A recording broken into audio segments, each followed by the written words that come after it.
Yesterday, I received back my RPod 190 from Forest River in Indiana, and it looks excellent. I was super happy with it. They had called Brooke, shout out to Brooke. Brooke had called and given me an update and told me what all they had done. So I got it back yesterday and gave it a good once over, and I am thoroughly impressed at the detail in which they went through this thing, and they addressed a lot of things that I didn't know about that all came about because of the bent frame and bent axle. I'll kind of go over some of the stuff that they did, but there is one problem, and we'll get to that in a little bit. But along with the camper, they sent a little box with some merch. So they sent me this sweet sweatshirt. It's not really sweatshirt weather right now, and it's a little big. Maybe it'll shrink a little bit with some washing, but thank you for the sweatshirt. It's a sweet sweatshirt. But let's take a look at this thing, and I'm going to show you what they did and what the problem is and why it is immediately going back to them per them. I'm not demanding anything here, but after talking to them, after talking to Brooke today, she said, we're going to send a transport out, we're going to get that thing, we're going to bring it back and make sure everything's okay. So let's go over what they did. This was the side with the problem, both with the axle and the frame. And the frame, it had a kink right about here.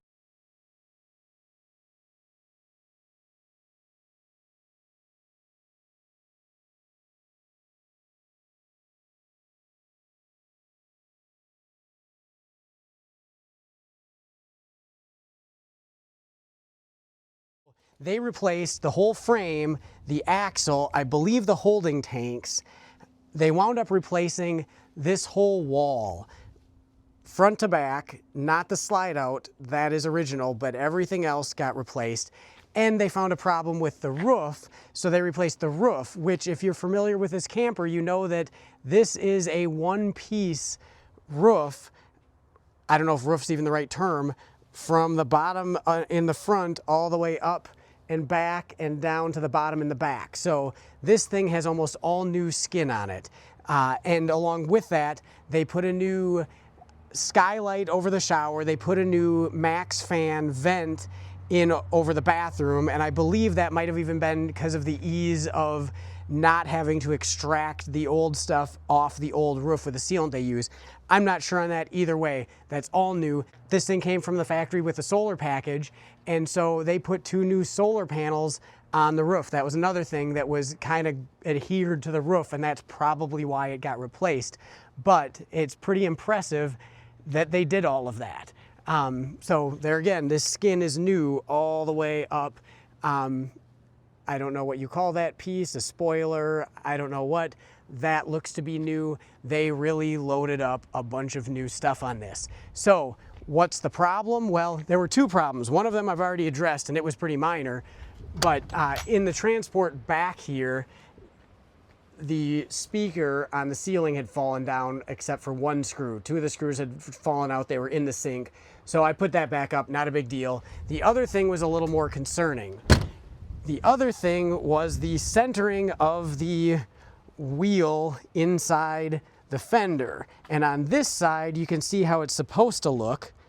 Perfectly centered. Wall on this side, it's not centered. The wheel's not centered in the fender's not centered over the wheel, whichever way you want to refer to it as. It is definitely not centered here. And it makes me a little concerned that under articulation, when you hit bumps in the road and it kind of swings up, we're already really close back there. So I took some pictures and sent them back over to Brooke and asked for her input. Is this something I need to be worried about? I don't know. I just wanted to confirm with them whether or not I should be concerned about it. And she got back to me today and said, we're gonna get this thing back and we're gonna take a look at it and make sure that everything's okay. It is once again back, and I'm not going to go through a ton of detail here.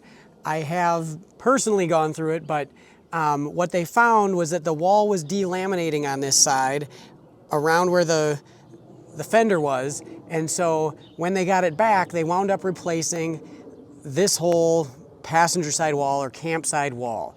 Now, that wasn't quick because these are custom made to order, so it was there for a few weeks and as they manufactured the wall and then installed it. But I am very happy with the end result.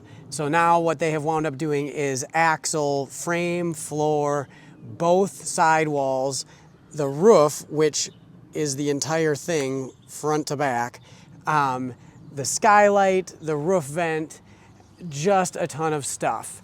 And that is impressive to me that they would do all of that. They absolutely got this thing in top-notch condition. And so that's why I'm shooting this video. I really want to give a shout out to them because I think they went above and beyond. And these days, a lot of times you just hear about the problems, and Forest River is a huge company. I do not doubt that there's plenty of people that have had problems. And it's probably not hard to find a lot of those problems online. And I would bet that there's probably more people that have had great experiences, but you probably have a lot harder time hearing about those great experiences because people just usually forget about it. They don't take the time to shoot a video and post about it. They just kind of go on with their life and enjoying the product. Seeing as how Forest River has absolutely stood behind their product and taken care of this thing, I am definitely a happy Forest River customer. And now it probably goes without saying, but it's worth mentioning that if you have a problem with Forest River, there's a bunch of different lengths of time on warranty things. Like these axles are manufactured by Lippert and they've got an 11-year warranty. And so the only way to know for sure about individual parts or the camper as a whole, the camper as a whole only has a 1-year warranty. But that doesn't start from the date of manufacture, that starts from the date of purchase. So you would definitely want to contact Forest River and find out more details if you think you have a problem that might be covered under warranty. The last thing you'd want to do is just go and pay to have it fixed if you then found out that Forest River would have covered it. So moral of the story is if you think you have a problem, contact Forest River, find out if there's things under warranty or not, and they'll be able to sort all that out with you and figure out what the best approach is. But big shout out to Forest River and Brooke. Brooke was my contact. She was on top of it, always got back to me really quick when I contacted her, and this thing looks amazing. I'm super happy to have this back on the road again, and thank you very much, Forest River.